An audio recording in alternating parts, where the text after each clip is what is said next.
আজ আমাদের সমাজে রন্দে রন্দে খেয়ানতদারি।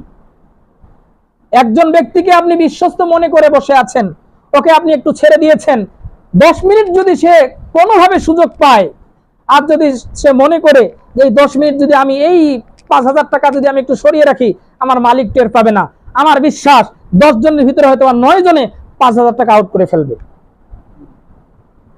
মাত্র 5,000 টাকা, এখানেও তার লোভ সামাল হবে না।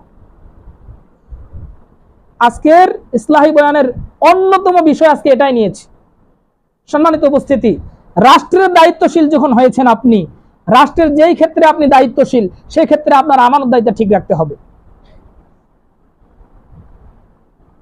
পবিত্র কুরআনে আল্লাহ জাল্লা শানহু বলেছেন, ইয়া আইয়ুহাল্লাযীনা আমানু লা তাখুনুল্লাহা ওয়ার রাসূল ওয়া তাখুনু আমানাতিকুম ওয়া আনতুম তা'লামুন।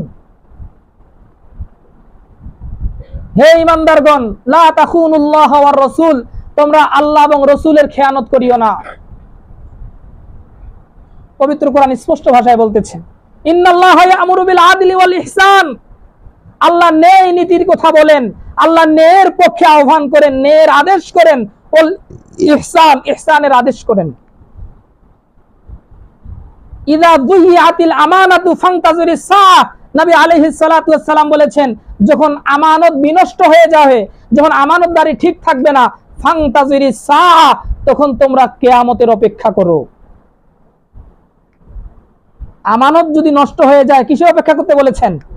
কিয়ামতের অপেক্ষা করতে বলেছেন। সম্মানিত উপস্থিতি, আজ আমাদের সমাজে আমানতদারিতা উঠে গেছে। আপনি বিজনেস করেন, ফর এক্সাম্পল, হয়তো আপনি কাউকে মেপে মেপে কিছু পণ্য দিতেছেন, যদি সুযোগ পান ওখানে যদি 5 গ্রাম কম দেওয়া যায়, ওখানে যদি কোনোভাবে 10 গ্রাম কম দেওয়া যায়, হয়তো আপনি মনে করলেন আপনি অনেক লাভ করে ফেলেছেন, কিন্তু এটা আপনার জন্য জাহান্নামের কারণ হয়ে গেছে। এটা আপনার খেয়ানত, এটা মুনাফিকের আলামত, এটা কোনো মুসলিমের আলামত হতে পারে না, এটা কোনো ইমানদার ব্যক্তির আলামত হতে পারে না।